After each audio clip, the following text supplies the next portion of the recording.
Good evening everyone. Audio video clear है आप लोगों तक?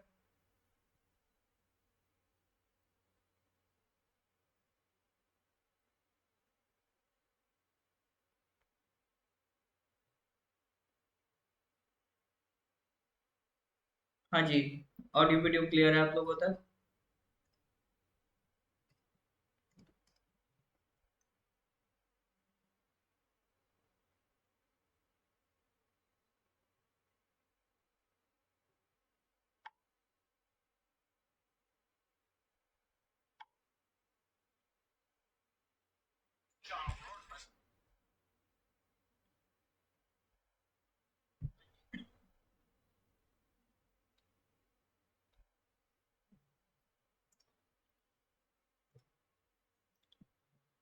All right. हाँ जी, तो सर हम लोग सितंबर का करंट अफेयर्स डिस्कस कर रहे थे।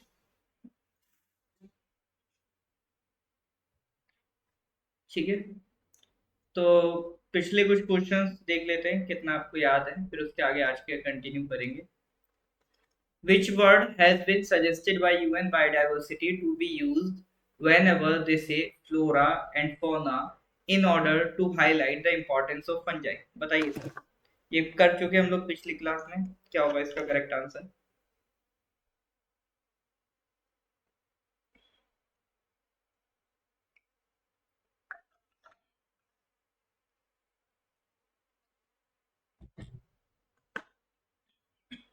हाँ जी, फ्लोरा फौना की तरह अब यूएन बायोडाइवर्सिटी ने कहा है आप पंजा वर्ड को भी यूज करिए। ठीक है।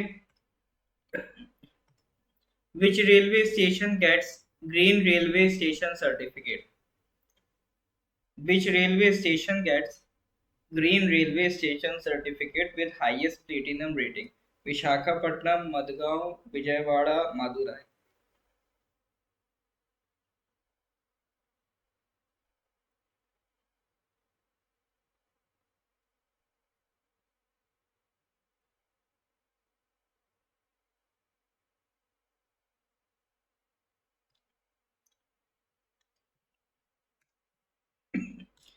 Correct answer is Vijayawada railway station. Last question हम लोगों ने क्वेश्चन नंबर 29 करा था, स्वच्छ वायु सर्वेक्षण से रिलेटेड था। ठीक है। तो किस सिटी ने टॉप किया कैटेगरी वन में? It was Indore. ठीक है। अच्छा, क्लीन ईयर डे किस दिन मनाते हैं? क्लीन ईयर डे मैंने बताया था पिछली क्लास में, याद है कौन सा दिन था? क्लीन ईयर डे किस दिन मनाते हैं सर?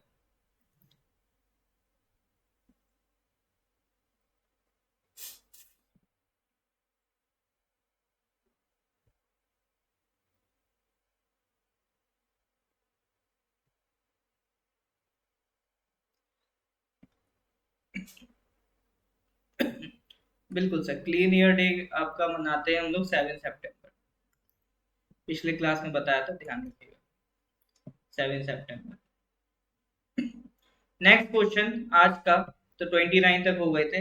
आज का पहला क्वेश्चन ये रहा आपकी स्क्रीन पर। Question number 30। The phase 2 of Varuna 2023, the phase 2 of Varuna 2023 took place in Arabian Sea. It is the bilateral naval exercise between India and which of the following countries? India और किस country के बीच Varun exercise होती है? Simple सवाल है, military exercise का question है।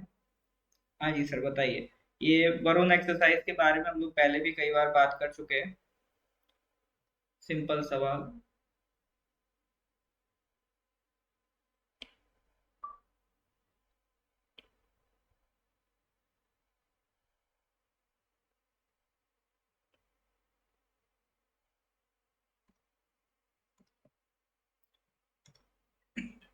बिल्कुल करेक्ट आंसर इज फ्रांस। ठीक है, वरुण एक्सरसाइज किसके साथ होती है सर? फ्रांस के साथ होती है। इंडिया और फ्रांस के बीच तीन तरह की एक्सरसाइज होती है, नाम ध्यान रखिएगा। तीन, ये कह लो चार। एक होती है वरुण एक्सरसाइज, ये दोनों नेवीज के बीच होती है। डेजर्ट नाइट 21 और गरुड़, ये एयर एक्सरसाइज है। ठीक है, इंडिया और फ्रांस के बीच। और जो शक्ति है वो इंडियन आर्मी और फ्रांस की आर्मी के बीच एक्सरसाइज होती है। तो ये और चार ये एक्सरसाइजेस के नाम आप ध्यान रखेंगे। अच्छा, फ्रांस की बात चल रही है तो फ्रांस का मैप यहाँ पर मैंने अपलोड करा है। इसमें फ्रांस की लोकेशन आप समझिए क्या क्या इंपॉर्टेंट है फ्रांस की लोकेशन में हमारे लिए। एक तो सर फ्रांस की कैपिटल मेरे ख्याल से सबको पता होगी, पेरिस, जानते हैं। यहाँ पे एक माउंटेन है, ब्लॉक माउंटेन्स की कैटेगरी में आते हैं, ठीक है, ब्लॉक माउंटेन्स की कैटेगरी में आते हैं वॉस्जेस माउंटेन, फेमस माउंटेन है ये। वॉस्जेस माउंटेन्स फेमस माउंटेन्स हैं, ये आपको फ्रांस में देखने को मिलेंगे। ये एक फ्रांस और जर्मनी इनके बीच एक छोटा सा कंट्री आपको लग्जमबर्ग भी यहाँ पर देखने को मिलेगा। अल्प्स माउंटेन से भी बॉर्डर करता है फ्रांस आपका। और और क्या देखने को मिलेगा सर आपको फ्रांस में? वैसे तो है और भी बहुत कुछ, जैसे कि वर्सेल्स नाम सुना होगा, ट्रीटी ऑफ वर्सेल्स जो हुई थी आपका वर्ल्ड वॉर 1 के बाद।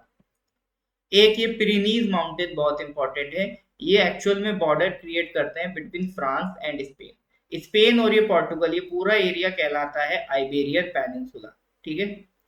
तो ये आइबेरियन पेनिनसुला कह लो या स्पेन कह लो, इसके और फ्रांस के बीच में एक नेचुरल बॉर्डर का काम करते हैं पिरेनीज माउंटेन। तो ये माउंटेन रेंज इंपॉर्टेंट है, पिरेनीज माउंटेन रेंज, ये फ्रांस और स्पेन के बीच बॉर्डर का काम करते हैं। फिर फ्रांस में अगर आप देखोगे तो फ्रांस और यूके, इसके बीच में एक वाइड वाटर पैसेज है, इसको कहा जाता है इंग्लिश चैनल, ठीक है। तो ये इंग्लिश चैनल किस किस के बीच में है? फ्रांस और यूके के बीच में।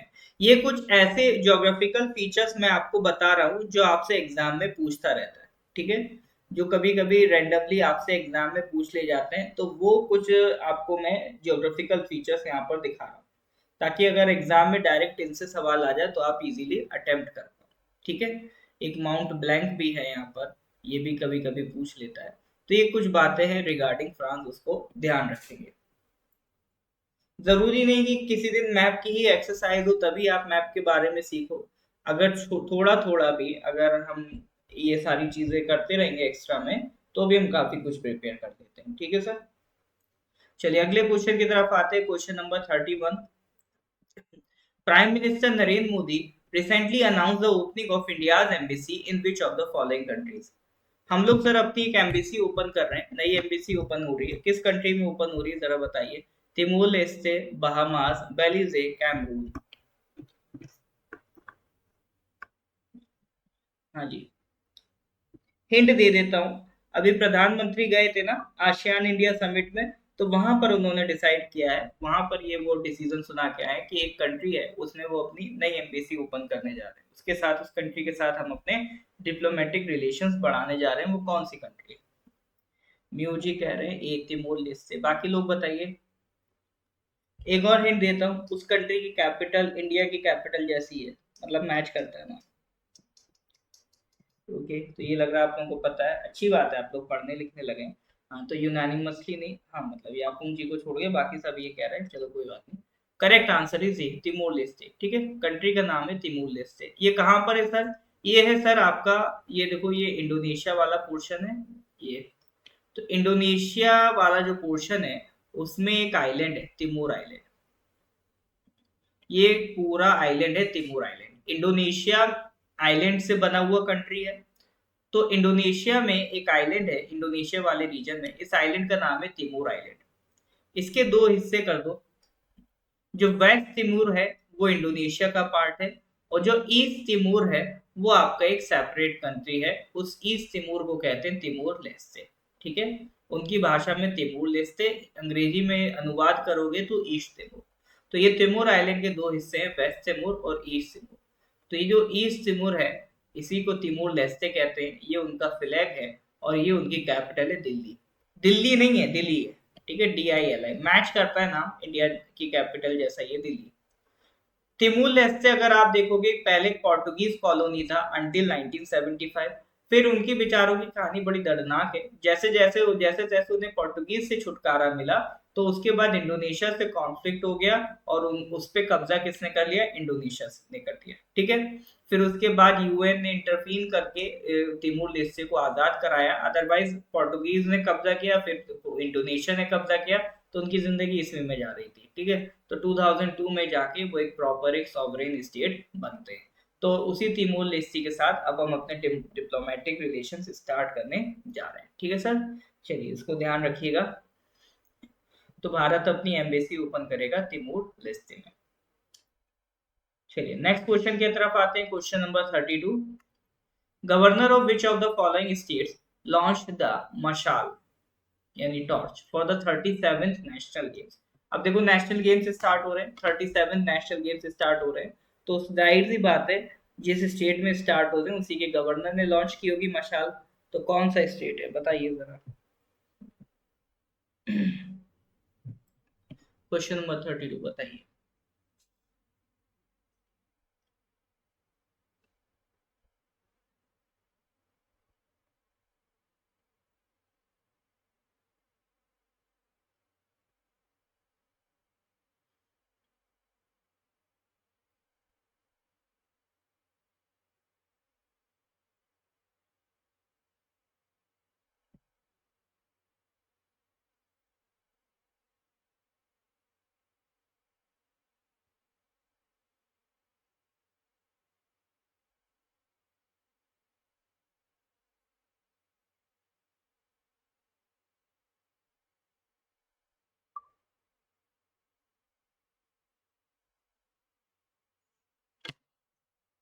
बिल्कुल करेक्ट आंसर इज गोवा, ठीक है। नेशनल गेम्स इस बार के कहाँ होने जा रहे हैं, गोवा में। तो नेशनल गेम्स पहले इनका नाम था इंडियन ओलंपिक गेम्स, ठीक है। तो ओलंपिक स्पोर्ट्स को प्रमोट करने के लिए स्टार्ट किए गए थे। सबसे पहले ये लाहौर में स्टार्ट किए गए थे 1924 में। फिर 1940 में सर इनका नाम इंडियन ओलंपिक से बदल के क्या कर दिया गया था, नेशनल गेम्स कर दिया गया था, ठीक है। तो ये हर साल ही ऑर्गेनाइज होते हैं, तो अभी कहाँ ऑर्गेनाइज हो रहे हैं, गोवा में। तो ध्यान रखिएगा, अभी आगे इसमें जो जो अवार्ड्स वगैरह मिलते जाएंगे, जैसे जैसे इसकी न्यूज आती जाएगी, वो आपके अगले महीने के करंट अफेयर्स में ऐड होते जाएंगे। नेक्स्ट क्वेश्चन पे आते हैं, question number 33। Where is BRO constructing the world's highest fighter airfield at a staggering altitude of approximately 13,700 feet. दुनिया का सबसे ऊंचा फाइटर एयरफील्ड बीआरओ कंस्ट्रक्ट करने जा रहा है। तो वो कहाँ कंस्ट्रक्ट करने जा रहा है, द्रास में, न्यूमा में, तुबरुक में या कारगिल में। ये सब लद्दाख वाले एरिया है, तो इसमें वो किधर करेगा, द्रास में, न्यूमा में, तुबरुक में या कारगिल में। बताइए सर करेक्ट आंसर क्या होगा।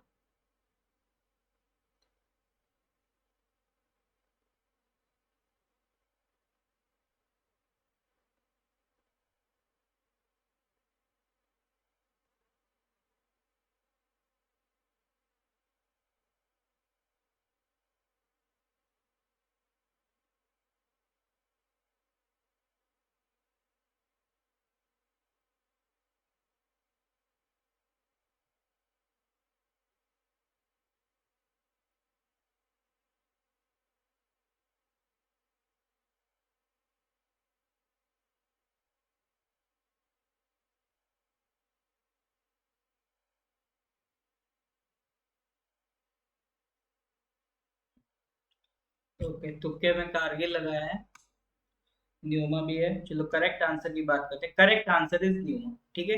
ये जो आपका हाईएस्ट अल्टीट्यूड फाइटर एयरफील्ड बनने जा रहा है, ये बनने जा रहा है सर आपका न्यूमा में। न्यूमा की सर लोकेशन आप देख लो, अ, ये इधर देखो,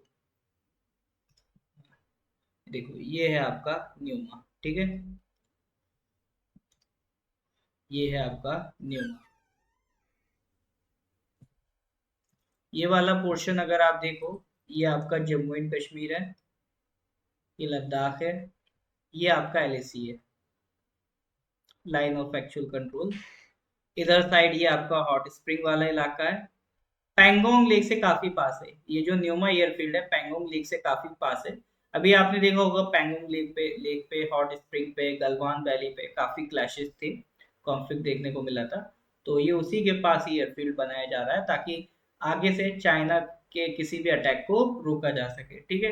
ये अक्साई चीन वाला इलाका है, जो हमारा इलाका है, पाकिस्तान को चाइना ने ऑक्यूपाई कर रखा है 1962 से, ठीक है, ये एक्साइचिन। और ये गलवान वैली है, ये हॉट स्प्रिंग है, ये पैंगोंग लेक है, इसको ध्यान रखिएगा। चलिए कोई बात नहीं, जो भी लगाया, अब बस इंश्योर करना एग्जाम में गलत ना है ना। अभी यहाँ पर जितनी गलती कर सकते हो आप कर लो, कोई दिक्कत नहीं, कोई आपको जज नहीं कर रहा है। बस ये एग्जाम में गलती नहीं होनी चाहिए, ठीक है। तो एलएसी से 46 किलोमीटर दूर है ये आपका न्यूमा। एक और टनल बन रही है सर यहाँ पर, शिंकुनला टनल बन रही है। जब बन जाएगी तब हम इसके बारे में और पढ़ेंगे। दुनिया की सबसे ऊंची टनल होगी जब वो बन के रेडी होगी शिंकुनला, तो दुनिया की सबसे ऊंची टनल होगी। ये आपका जो हिमाचल में लाहौल स्पीति है, ठीक है, उसको लद्दाख के जास्कर वैली से कनेक्ट करते हैं, ठीक है। जास्कर वैली लद्दाख में और हिमाचल में लाहौल स्पीति, इनको कनेक्ट करेगी आपका शिंकुनला टनल। तो ये अभी इन द प्रोसेस है, जब ये बन जाएगी तब हम इसके बारे में और डिस्कस करेंगे, ठीक है सर। तो अभी ध्यान रखना, हाईएस्ट अल्टीट्यूड एयरफील्ड कहाँ बनने जा रही है, न्यूमा में बनने जा रही है। Alright, moving to the next question, question number 34। हाँ जी, ये सर क्वेश्चन G20 का है। इंडिया, हाँ, जो जम्मू एंड कश्मीर का ओवरऑल एरिया है ना, इंक्लूडिंग लद्दाख, पहले तो जम्मू कश्मीर में लद्दाख भी आता था, इंडिया के पास करीब करीब 35% हिस्सा है पूरे जम्मू एंड कश्मीर का। बाकी कुछ हिस्सा पाकिस्तान ने ऑक्युपाई कर रखा है, कुछ चाइना ने। India took over the G20 presidency on December 1 last year at the G20 summit at Bali in Indonesia and will now hand it over to which of the following countries? अभी आपको पता है India में G20 summit हुई थी, क्योंकि इस साल की G20 की प्रेसिडेंसी हमारे हाथ में थी। लास्ट ईयर 2022 में प्रेसिडेंसी इंडोनेशिया के हाथ में थी, तो ये समिट इंडोनेशिया में हुई थी। इस साल की समिट इंडिया के हाथ में है, तो ये समिट कहाँ पर हो रही है सर, इंडिया में हो रही है। तो आपका ये बाली में समिट हुई थी, इस बार की समिट न्यू दिल्ली में हुई है। तो सवाल ये है कि अगली साल ये समिट कहाँ होगी, या फिर ये कह लो अगली साल प्रेसिडेंसी किसको हैंड ओवर करी गई है। आपने देखो तो हथौड़ा था, है ना, पिछली साल इंडोनेशिया के प्रेसिडेंट ने मोदी जी को दिया था, इस साल मोदी जी ने किस कंट्री के प्रेसिडेंट को सौंप दिया। बिल्कुल sir, correct answer is Brazil. अगली साल की जो समिट होगी, अगले साल की जो प्रेसिडेंसी है, वो किसके हाथ में होगी, ब्राजील के हाथ में होगी। इसी बात पे ब्राजील की कैपिटल बताइए। हाँ जी, इसी बात पे ब्राजील की कैपिटल बताइए। इस साल की समिट की अगर हम बात करें तो 9 और 10 सितंबर को ये समिट हुई थी। इंडिया ने पहली बार ये समिट होस्ट करी थी। इस बार का जो हमारा थीम था वो था वसुधैव कुटुंबकम, ठीक है। सबसे पहले तो जब ये समिट स्टार्ट हुआ था तो एक न्यू दिल्ली डिक्लेरेशन है, उसको साइन किया गया था, ठीक है। उसमें एक यूनानिमस कंसेंसस बनाया गया था, जिसमें ये बोला गया था कि हाँ ठीक है, हम किसी और कंट्री की टेरिटरी पे हमला नहीं करेंगे, हम किसी और कंट्री को परेशान नहीं करेंगे। तो एक ग्लोबल इश्यूज पे एक यूनानिमस कंसेंसस अचीव हुआ था न्यू दिल्ली डिक्लेरेशन में। बिल्कुल, कैपिटल है ब्राजीलिया, ठीक है, ब्राजीलिया, ये कैपिटल है, बिल्कुल सही बात। अब G20 समिट में किन किन टॉपिक्स पे बात हुई। एक जो बड़ा टॉपिक डिस्कस हुआ था वो था इंक्लूजन ऑफ अफ्रीकन यूनियन। तो हकीकतन अब देखें तो G20 नहीं रह गया, अब ये बन गया है G21, क्योंकि इसमें आपका अफ्रीकन यूनियन भी ऐड हो गया है एज ए परमानेंट मेंबर। एक बड़ी कामयाबी G20 समिट 2023 की ये थी। एक इनिशिएटिव लॉन्च किया गया, ग्लोबल बायोफ्यूल्स अलायंस, ठीक है। बायोफ्यूल क्या होता है सर, बायोफ्यूल की रिलेटेड आगे भी एक क्वेश्चन है, उसमें भी हम डिस्कस करेंगे। यानी जैसे मान लो जो ऑर्गेनिक प्रोडक्ट्स हैं उससे जो फ्यूल तैयार किया जाता है उसे हम कहते हैं बायोफ्यूल। जैसे मान लो आलू सड़ रहे हैं, उस सड़ते हुए आलू से आपने एक फ्यूल बना लिया, वो कहलाएगा बायोफ्यूल, ठीक है। जट्रोफा एक प्लांट होता है, उससे एक फ्यूल बनता है, उसे कहते हैं बायोफ्यूल। तो बायोफ्यूल का एक अलायंस बन रहा है दुनिया भर में। बायोफ्यूल से खास बात क्या है, जो गल्फ कंट्रीज पे हम क्रूड ऑयल के लिए डिपेंड रहते हैं, वो डिपेंडेंसी हमारी कम होगी, उससे हमारा इंपोर्ट बिल घटेगा। साथ ही साथ ये बायोफ्यूल्स में जो पॉल्यूशन है वो कम होगा, ठीक है। तो global biofuel alliance is an India lead initiative, जिसमें एक कंसेंसस डेवलप किया जा रहा है। जो कंट्रीज इसमें इंटरेस्टेड है उनका एक अलायंस बनाया जाएगा।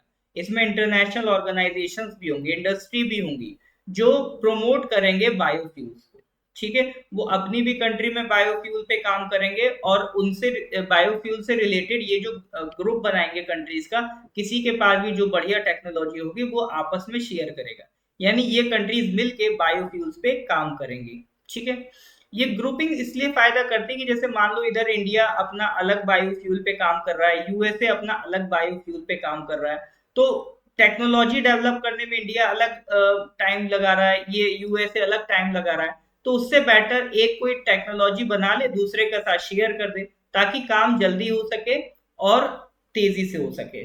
ठीक है, और या फिर डिवीजन कर लो कि टेक्नोलॉजी का एक हिस्सा इंडिया डेवलप कर ले, एक यूएसए डेवलप कर ले, तीसरा कोई और कंट्री कर ले, तो अगर ग्रुपिंग बना के करते हैं तो हम काम को तेजी से कर सकते हैं।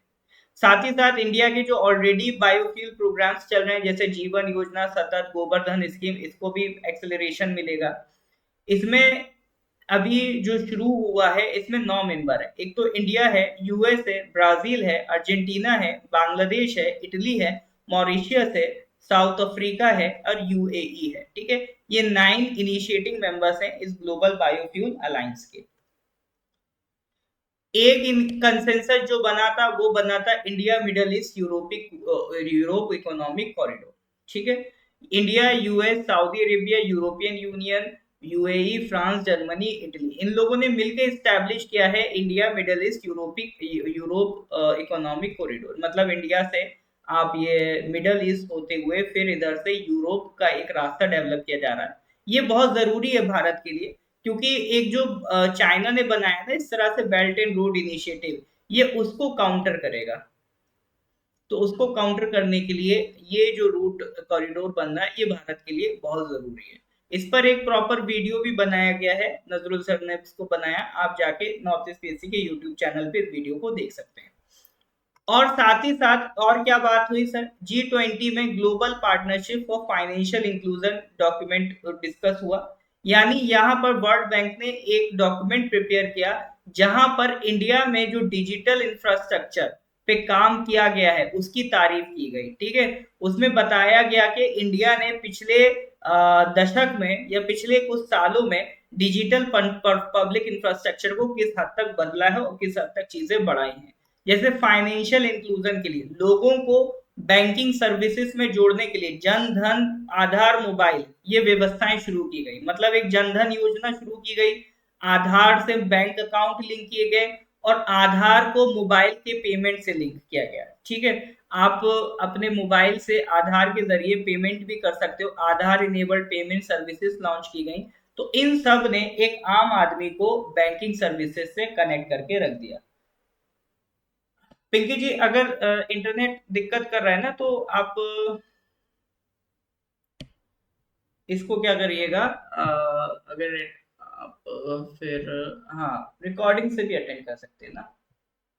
चलिए, एक तो रैपिड फाइनेंशियल इंक्लूजन हुआ हमारे देश में, और क्या क्या चीजें बढ़ी। एक प्रधानमंत्री जनधन योजना की सक्सेस के बारे में बात की गई कि कितने जो अकाउंट है प्रधानमंत्री जनधन योजना के तहत जो जीरो बैलेंस पे अकाउंट ओपन किए गए थे वो पिछले 7 सालों में ट्रिपल हो गए।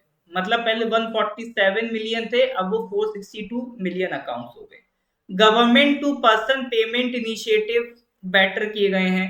जैसे पहले क्या होता था, आपको बैंक जाना पड़ता था, जैसे गवर्नमेंट किसी बेनिफिट अगर किसी को दे रही है, कोई पैसा किसी के ट्रांसफर करती थी तो बैंक के थ्रू करती थी। अब वो पैसा आप डायरेक्ट आप अपने अकाउंट में मंगा सकते हो। ठीक है, जनधन योजना से आपने अकाउंट ओपन करवाया, उसके अलावा जो सरकार आपको फंड देना चाहती, जो पैसा देना चाहती, डायरेक्ट आपके अकाउंट में ट्रांसफर होगा। जैसे आपका जैसे एलपीजी की सब्सिडी आती थी तो वो बैंक अकाउंट में आने लगी थी। या फिर आपने देखा होगा, हाँ किसका एग्जाम्पल ले रहा था, हाँ अभी जैसे प्रधानमंत्री किसान सम्मान निधि स्कीम है, तो उस स्कीम के तहत जो सरकार 6,000 रुपए किसानों को ट्रांसफर करती है, वो बैंक अकाउंट में ट्रांसफर करती है। तो जो गवर्नमेंट टू पेमेंट इनिशिएटिव है उसने जो बेनिफिशियरीज तक पैसा पहुंचाने का तरीका है उसको ज्यादा तेज कर दिया। ठीक है, उसके अलावा यूपीआई की डोमिनेंस यहाँ पर आपको देखने को मिलेगी। यूपीआई के जो ट्रांजैक्शंस थे ठीक है, सिर्फ मई 2023 में 9.41 बिलियन यूपीआई ट्रांजैक्शंस आपके देखे गए। प्राइवेट सेक्टर की एफिशिएंसी बढ़ी है, और केवाईसी के लिए लोअर कंप्लायंस कॉस्ट लग रही, क्योंकि केवाईसी मतलब अगर बैंक को वेरीफाई करना है आपको अपनी डिटेल, तो पहले क्या करना पड़ता था, आप बैंक अकाउंट जाते थे, है ना, एक फोटो चिपकाते थे, आईडी कार्ड चिपकाते थे, फिर वो बैंक प्रोसेस करता था। अब ये सारा काम आप डिजिटली करके वो पैसा भी बचा सकते हो, साथ ही साथ टाइम भी बचा सकते हो। क्रॉस बॉर्डर पेमेंट्स को आसान करा है, जैसे यूपीआई और पे नाउ को लिंक करा गया है सिंगापुर केस में, इसी तरह से और कंट्रीज में हम लोग यूपीआई को प्रमोट कर रहे हैं। अकाउंट एग्रीगेटर फ्रेमवर्क लाया गया है। अकाउंट एग्रीगेटर फ्रेमवर्क क्या है, मतलब आपका जो डेटा है वो एक कोड मान लो सिस्टम में स्टोर हो जाएगा, तो कल कोई कंपनी आती है जो आपको लोन देना चाहती है, आप अगर किसी कंपनी के पास जाओगे लोन लेने, तो वो कंपनी उस डेटा को एक्सेस कर सकती है कि आपके बैंक में पैसा कितना है, आपके अकाउंट में मतलब हर महीने कुछ पैसा क्रेडिट हो रहा है या नहीं हो रहा है, आपकी फाइनेंशियल कंडीशन कैसी है, तो वो कंपनी डायरेक्ट जाके उसको देख सकती है। तो इससे कंपनी के लिए भी आसान हो गया है आपकी डिटेल्स वेरीफाई करना, तो इसे कहते हैं अकाउंट एग्रीगेटर फ्रेमवर्क। उसके अलावा data empowerment and protection architecture, यानी यहाँ पर डेटा के रिगार्डिंग जो इंडिविजुअल्स हैं उनको ज्यादा पावर दी गई है ताकि वो अपने डेटा को प्रोटेक्ट कर सके। तो ये कुछ इनिशिएटिव्स है, ये कुछ आपका जो वर्ल्ड बैंक ने पूरी लिस्ट बनाई थी कि इंडियन गवर्नमेंट ने पिछले कुछ सालों में फाइनेंशियल इंक्लूजन के लिए क्या क्या काम किया, ठीक है, वो सारी चीजें यहाँ पर आपका इंक्लूडेड है, तो इसको एक बार पढ़ लीजिएगा। बाकी G20 समिट में क्या क्या चीजें हुई, क्या क्या चीजें नहीं हुई, वो सारी कंप्लीट डिटेल्ड वीडियो है नॉर्थ ईस्ट पीएससी के यूट्यूब चैनल पे जाके आपको पूरी कंप्लीट डिटेल मिल जाएगी, और इसको एक बार देख जरूर लेना, ठीक है। खासतौर से अगर आप आने वाले टाइम में एपीपीएससी एग्जाम्स की तैयारी कर रहे हो, तो G20 समिट से रिलेटेड जो जो भी बातें हो रही हैं इस वीडियो को आप लोग एक बार जरूर से देख लेंगे। क्लियर है सर? चलिए। हाँ, तो अभी भी नेट का प्रॉब्लम चल रहा है क्या कुछ लोगों का? हाँ जी, यहाँ तक कोई डाउट है, क्लियर है तो गिव मी थम्स अप। तो ये कुछ इनिशिएटिव्स है जो G20 में लिए गए, इनको हम अभी और क्वेश्चंस में इंडिविजुअली भी डिस्कस करेंगे सर, ठीक है। हाँ जी सर, यहाँ तक अगर क्लियर है तो गिव मी थम्स अप, फिर हम लोग आगे क्वेश्चंस पे बढ़ते हैं। आज हाँ नहीं लग तो रहा है दिक्कत है इंटरनेट पे, इसलिए स्टूडेंट्स कम आए आज क्लास में।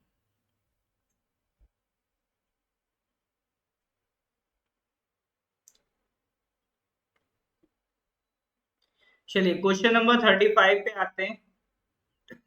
Which of the following countries has launched the Global Biofuels Alliance recently?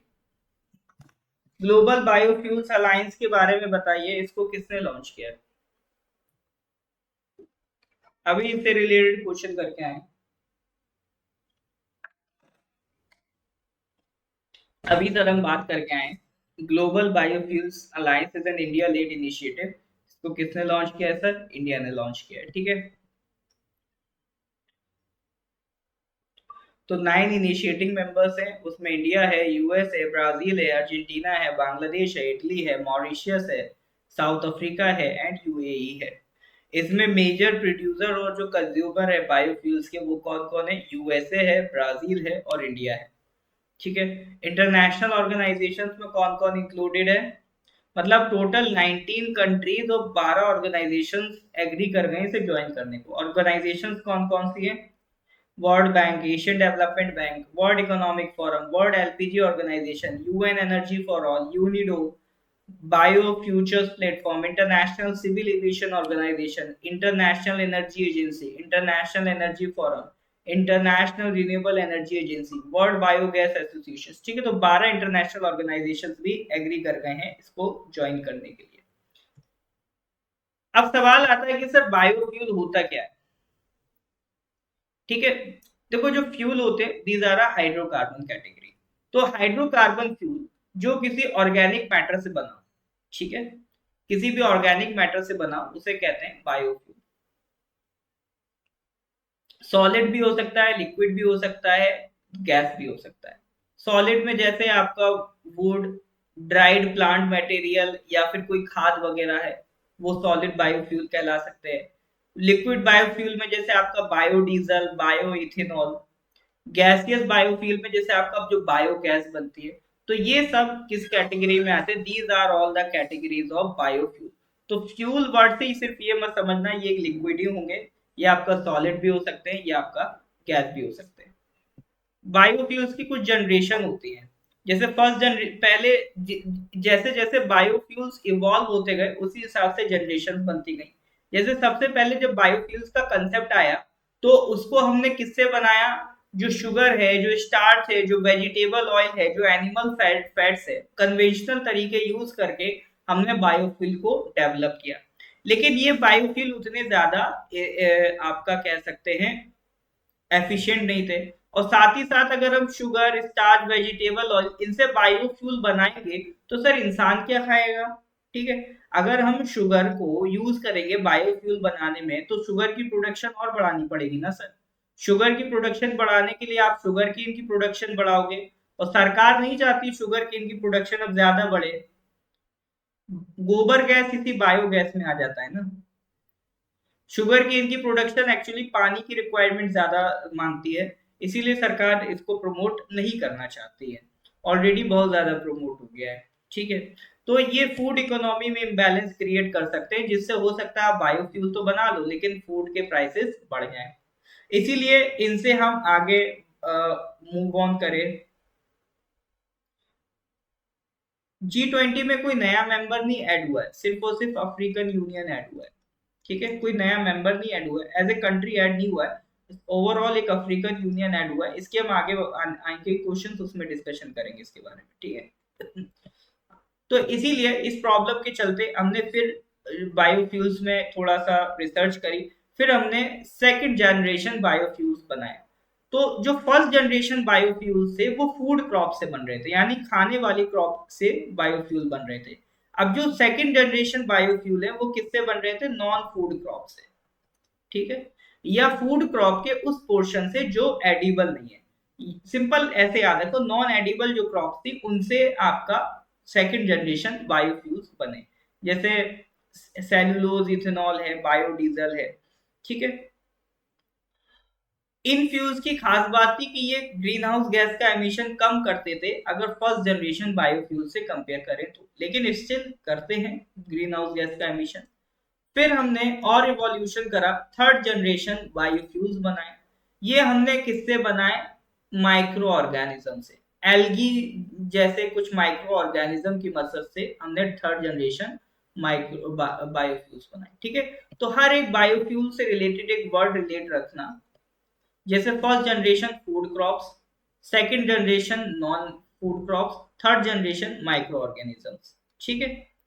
तो इसमें ये था कि जो माइक्रो ऑर्गेनिजम्स है उनको लैंड और वाटर को यूज करके ग्रो भी कर सकते हैं, जो फूड प्रोडक्शन के लिए अनसुइटेबल है।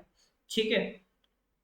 लेकिन इसमें प्रोडक्शन के दौरान जो फर्टिलाइजर यूज होते हैं वो इन्वायरमेंटल पॉल्यूशन को प्रमोट कर सकते हैं।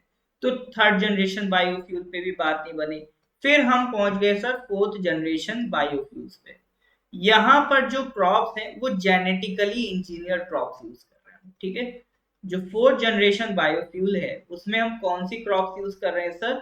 जेनेटिकली इंजीनियर्ड क्रॉप्स यूज कर रहे हैं। तो यानी फर्स्ट जनरेशन बायोफ्यूल्स में food crop, second generation biofuel में non food crops, third generation biofuel में माइक्रो ऑर्गेनिजम्स, और फोर्थ जनरेशन बायोफ्यूल्स में जेनेटिकली इंजीनियर्ड क्रॉप्स यूज कर रहे हैं। जेनेटिकली इंजीनियर्ड क्रॉप्स की बात, खास बात क्या है? यानी ये ऐसी क्रॉप है, इसके जो जीन्स है ये इस तरह से एडिट कर दिए जाते हैं ताकि इसकी अगर इसकी कोई ऐसी कैरेक्टरिस्टिक है जो हमें पसंद नहीं है, वो हम उस कैरेक्टरिस्टिक को खत्म करके उसको दोबारा से ग्रो कर सकते हैं। इसको कहते हैं जेनेटिकली इंजीनियरिंग। ठीक है। देखो याद करने वाली जो बात है, ये आपको एपीएसएसबी के लिए याद नहीं रखना है। ठीक है। एपीएसएसबी के लिए आपको सिर्फ स्कीम्स ध्यान रखनी है और ऊपर ऊपर से ऑर्गेनाइजे हाँ, एक बार क्लियर बता देता हूँ। देखो याद क्या रखना, अगर एपीएसएसबी के लिए तैयारी कर रहे हो तो ये याद रखना सबमिट कहाँ पर हुई थी, डेट याद रखना, डेट किस डेट में हुई थी, ठीक है। और इस बार की जो थीम थी उसे ध्यान रखना। और ये नाम याद रखना कि न्यू दिल्ली डिक्लेरेशन हो, ग्लोबल बायोफ्यूल अलायंस हो, और अफ्रीकन यूनियन का एडमिटेंस हो, या India Middle East European economic corridor हो, ठीक है। ये सारी चीजें किससे रिलेटेड हैं? ये सारी चीजें रिलेटेड हैं G20 से, ठीक है। ये सारी चीजें रिलेटेड हैं G20 से। तो मोटा मोटा ऊपर हेडिंग याद रखना है, ठीक है, मोटा मोटा ऊपर हेडिंग याद रखना है, ठीक है। तो ग्लोबल बायोफ्यूल अलायंस पे अगर आ जाओ, इसमें इतना ध्यान रखना कि ग्लोबल बायोफ्यूल अलायंस में बायोफ्यूल का मतलब क्या है, ये स्कीम के बारे में एक एक बार पढ़ लेना, इस स्कीम में क्या क्या लिखा है, इसके जो फाउंडिंग मेंबर्स हैं उनको याद रख लेना। उसके बाद क्या याद रखोगे आप? बायोफ्यूल की डेफिनेशन याद रख लेना। उसके बाद जो चार जनरेशन है उसको याद रख लेना। चारों जनरेशन से रिलेटेड एक एक वर्ड, कि फर्स्ट जनरेशन फूड क्रॉप से रिलेटेड है, second generation non food crop से रिलेटेड है, थर्ड जनरेशन माइक्रो ऑर्गेनिज्म से रिलेटेड है, और fourth generation genetically engineered crop से रिलेटेड है, ठीक है। अभी मैंने जेनेटिकली इंजीनियर का मतलब नहीं बताया, बताने जा रहा हूँ, ठीक है। तो जेनेटिकली इंजीनियर क्रॉप क्या होती है? देखो ये इस तरह की बात है, जैसे हमें मालूम है कि हमारी जो कैरेक्टरिस्टिक है, कि हम अच्छा लग मतलब हम जल्दी गुस्सा होते हैं, या हमें कम बुरा लगता है, या हम ज्यादा हंसमुख मिजाज के हैं, या हम ज्यादा गुस्सैल मिजाज के हैं, ये किस पे डिपेंड करता है सर? ये हमारे जीन्स पे डिपेंड करता है, ठीक है। तो इसी तरह से अगर कोई क्रॉप है, उसके भी जीन्स होते हैं, ठीक है। कुछ क्रॉप ऐसी होती है कि जिसपे मान लो कुछ वॉर्म्स होते हैं जो उस क्रॉप पे अटैक करते हैं, ठीक है। कोई क्रॉप होती है उसकी ऐसी खासियत होती है कि उस पे वॉर्म्स अटैक करेंगे ही करेंगे। तो उसमें ऐसी कुछ कैरेक्टरिस्टिक होती है उस क्रॉप में जिसकी वजह से वो वॉर्म्स अटैक करेंगे।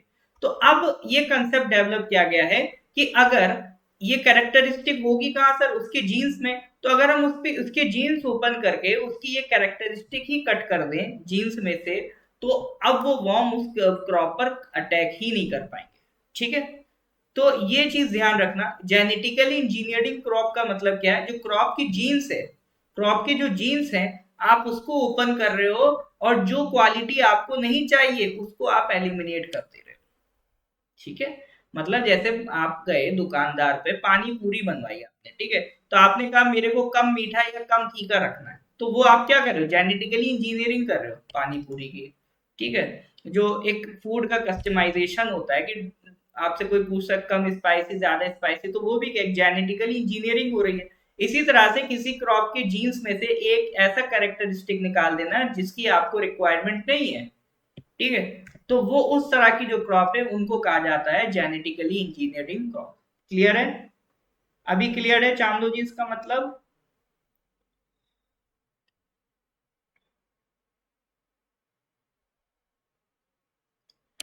तो crops genetically engineered to take in high amounts of carbon are grown and harvested as biomass, ठीक है। इनको एक बड़े अमाउंट में ग्रो किया जाता है, फिर इन्हीं क्रॉप्स को फ्यूल में कन्वर्ट किया जाता है सेकेंड जनरेशन टेक्निक का यूज करके। फिर उसकी मदद से हम क्या एक फोर्थ जनरेशन का बायोफ्यूल्स बनाते हैं। कुछ इसमें ऐसे फ्यूल्स हैं जिनको कार्बन निगेटिव भी माना जाता है, ठीक है, क्योंकि उनकी प्रोडक्शन करते टाइम का एनवायरमेंट का भी कार्बन वो कंज्यूम कर जाते हैं, ठीक है। कुछ ऐसे कार्बन होते हैं जो कंज्यूम हो जाते हैं ड्यूरिंग देयर प्रोडक्शन, इसीलिए जो फोर्थ जनरेशन बायोफ्यूल्स हैं वो सबसे ज्यादा एनवायरमेंट के लिए बेस्ट ऑप्शन है, क्योंकि ये आपका कुछ कुछ तो इसमें कार्बन निगेटिव भी है। तो अभी तक का जो सबसे बेस्ट क्वालिटी बायोफ्यूल जनरेट हुआ है, that is fourth generation biofuels, ठीक है।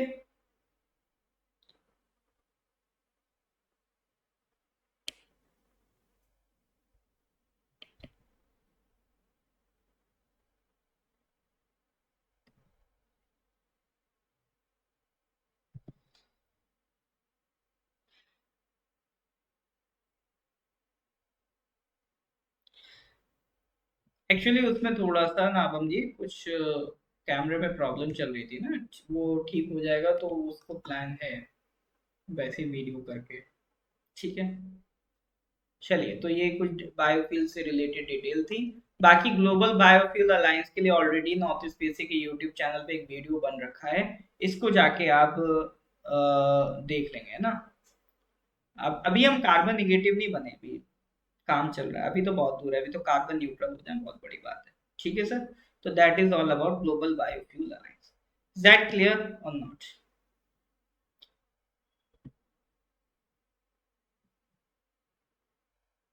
इज दैट क्लियर और नॉट?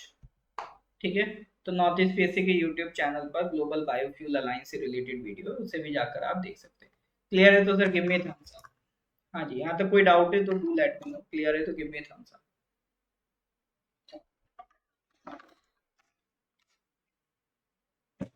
पिक कीजिए अभी नेट, ठीक है।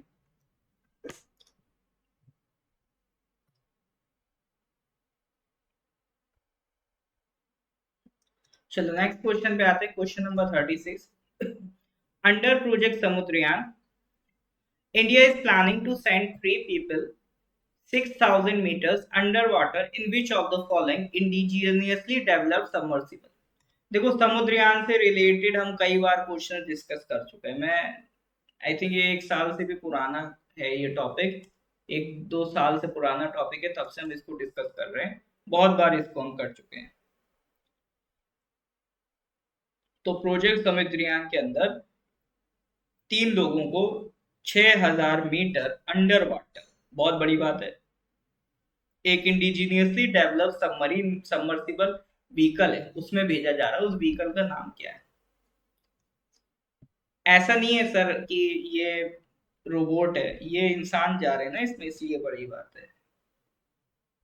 बताइए sir. Under project Samudrayaan, India is planning to send 3 people 6,000 metre under water in which of the following indigenously develop submersible? बताइए।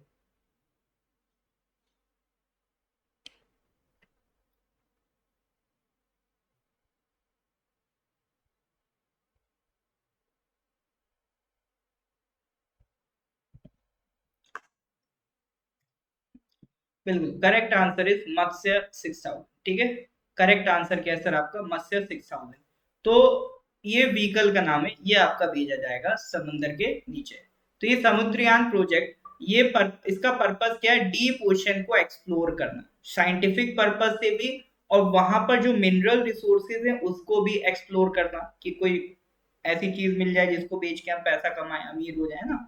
तो it is design to study the deep ocean resources and conduct biodiversity assessment as well. कितनी biodiversity कितने depth पर है उसको भी assess करेगा। It will not disturb the ecosystem as the submersible is used solely for exploration purposes. यानी ये कुछ माइनिंग वगैरह नहीं करने जा रहा है, तो इकोसिस्टम डिस्टर्ब नहीं करेगा, ये सिर्फ वहां पर रिसर्च करेगा, चीजों को एक्सप्लोर करेगा। तो एक जो हमारा डीप ओशियन मिशन है उसका ये एक सब पार्ट है बस। ठीक है। जो हमारी ब्लू इकोनॉमी पॉलिसी है, जिसमें हम लोग, ब्लू इकोनॉमी क्या है, मतलब जब आप वाटर की मदद से पैसा कमाते हो, तो उस पैसे को कहते हैं ब्लू इकोनॉमी। ठीक है। तो जो हमारी ब्लू इकोनॉमी पॉलिसी है उसमें जो डीप ओशन मिशन है उसका ये पार्ट है। ये कौन सी मिनिस्ट्री के अंडर आ रहा है? तो हमेशा मैंने कहा कोई भी प्रोजेक्ट स्कीम पढ़ो तो उसका टारगेट देखो, ऑब्जेक्टिव देखो, मिनिस्ट्री देखो। ये कौन सी मिनिस्ट्री के अंदर आ रहा है सर? ये आ रहा है सर आपका मिनिस्ट्री ऑफ अर्थ साइंसेज के अंदर। ठीक है सर, इसको ध्यान रखिए। नेक्स्ट क्वेश्चन पे आ जाओ, question number 37। Who created history by winning the 24th grand slam title in US open tennis? Sir बहुत टाइम बाद स्पोर्ट्स का सवाल आया है ना, तो अब तो सर तुक्का लग जाएगा ना। अब तो तुक्का लग जाएगा। बताइए, जिनके तुक्के अभी तक नहीं लग रहे थे अब लग जाएंगे। Who created history by winning the 24th grand slam title in US open tennis? Novak Djokovic, Daniel Medvedev, Matthew Ebden, Carlos Alcaraz? बताइए सर।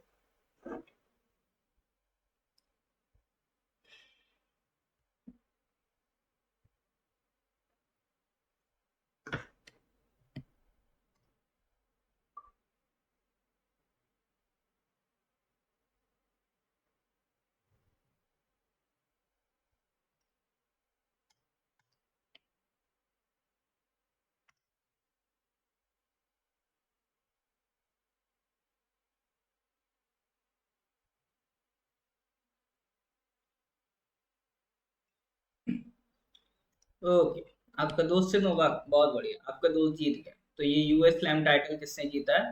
नोवाक जोकोविक ने जीता है, ठीक है। US Open. Novak Djokovic belongs to which country, बताइए sir. Novak Djokovic belongs to which country?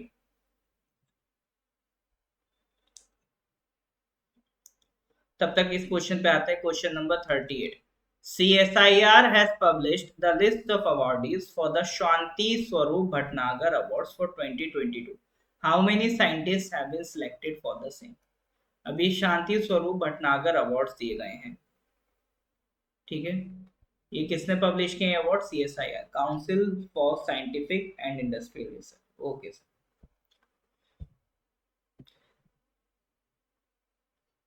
बताइए।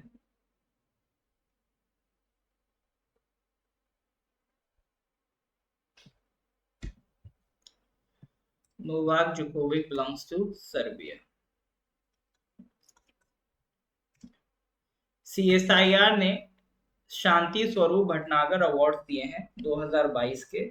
तो कितने लोगों साइंटिस्ट को सिलेक्ट करा? 10, 11, 12, 13?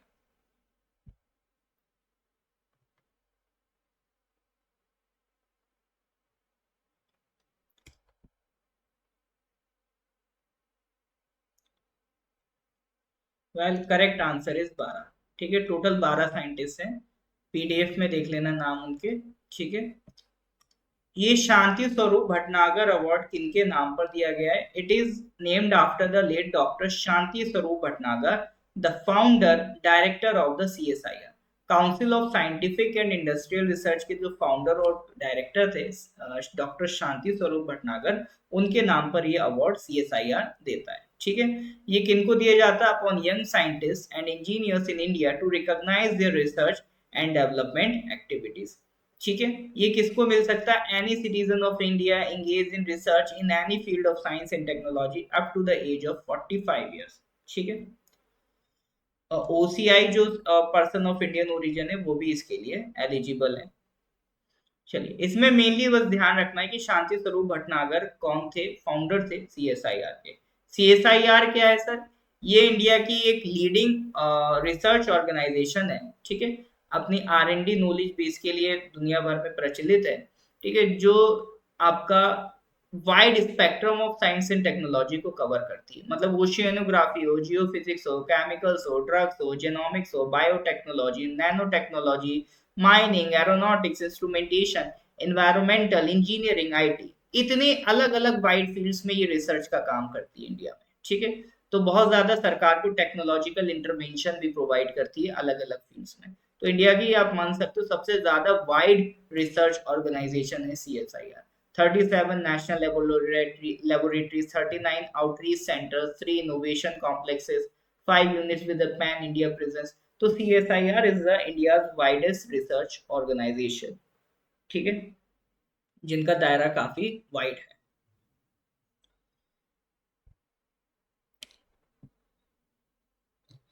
हाँ पिंकी जी, कभी कभी ऐसा हो जाता है ना। कोई नहीं, आप क्वेश्चन पे फोकस करिए, आप कमेंट मत पढ़िए। Question number 39। How many engagement groups were formed under the recently concluded G20 meetings in new Delhi? अभी G20 मीटिंग तो सर आपने देखा था कि दिल्ली में हुई, लेकिन उससे पहले भी G20 मीटिंग्स अलग अलग शहरों में भी ऑर्गेनाइज हुई थी। जैसे अरुणाचल में आपने ईटानगर में देखा था, और भी इस शहरों में ऑर्गेनाइज हुई थी। तो वो क्या थे? अलग अलग इंगेजमेंट ग्रुप्स हैं सर G20 के। जैसे कोई बिजनेस 20 ग्रुप है ना, कोई S20, A20, C20, इस तरह के अलग अलग एंगेजमेंट ग्रुप, अलग अलग फील्ड से रिलेटेड अलग अलग एंगेजमेंट ग्रुप्स फॉर्म किए गए थे अंडर G20। तो सवाल वही है, टोटल कितने एंगेजमेंट ग्रुप बने हैं G20 में?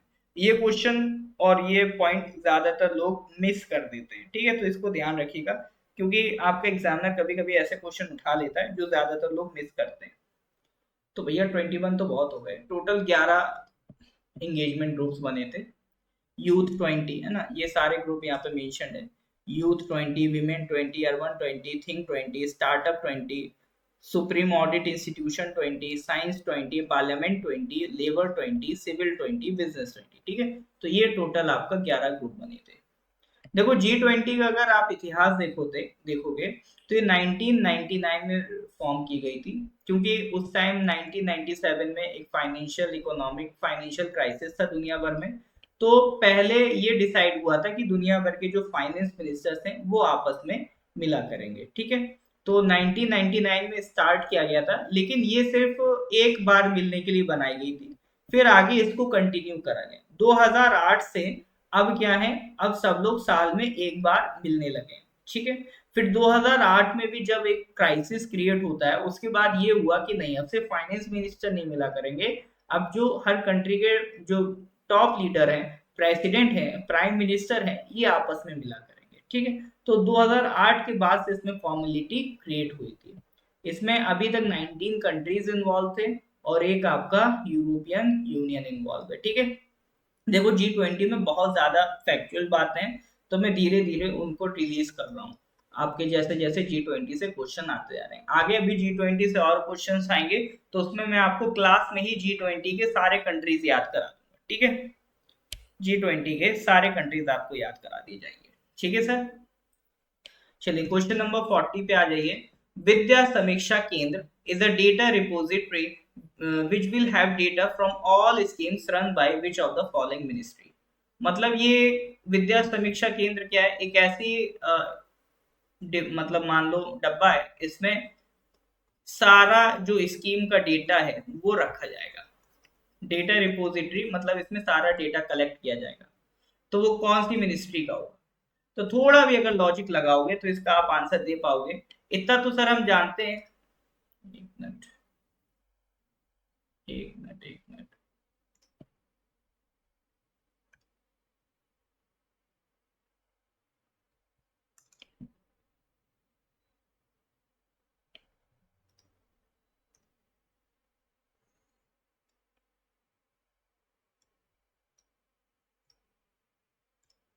हाँ, इतना तो आप आइडिया लगा पाओगे। विद्या मतलब एजुकेशन, समीक्षा मतलब रिव्यू करना, केंद्र मतलब सेंटर, मतलब एजुकेशन रिव्यू सेंटर है।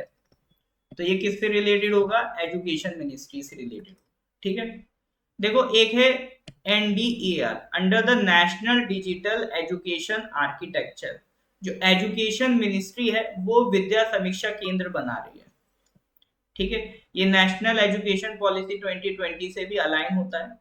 इसमें क्या होगा, जितनी भी देश भर में स्कूल्स हैं, टीचर्स हैं, स्टूडेंट्स हैं, उन सब का डेटा इसके पास रहेगा। वो सारा डेटा कलेक्ट करने के बाद आर्टिफिशियल इंटेलिजेंस और मशीन लर्निंग का यूज करने के बाद ये ओवरऑल मॉनिटरिंग कर सकते हैं ईच एंड इंडिविजुअल स्टूडेंट की, ठीक है। तो यानी विद्या समीक्षा केंद्र एक ऐसी व्यवस्था है जिसमें पूरे देश भर के स्कूल्स का, टीचर्स का, स्टूडेंट्स का डेटा होगा, और वो इंडिविजुअली एक एक स्टूडेंट की मॉनिटरिंग AI की मदद से यहाँ पर कर पाएंगे, ठीक है। तो इसलिए ये विद्या समीक्षा केंद्र आपका बनाए जा रहे हैं। मतलब इससे इनको ये पता चल जाएगा, मान लो कोई शहर है जिसमें 10th में कितने एनरोलमेंट हुए, 12th में कितने एनरोलमेंट हुए, तो एनरोलमेंट अगर गिर रहे हैं तो किस शहर में, किस गांव में ज्यादा एनरोलमेंट गिर रहे हैं, ये एनालाइज कर लेगा AI की मदद से ये समीक्षा केंद्र।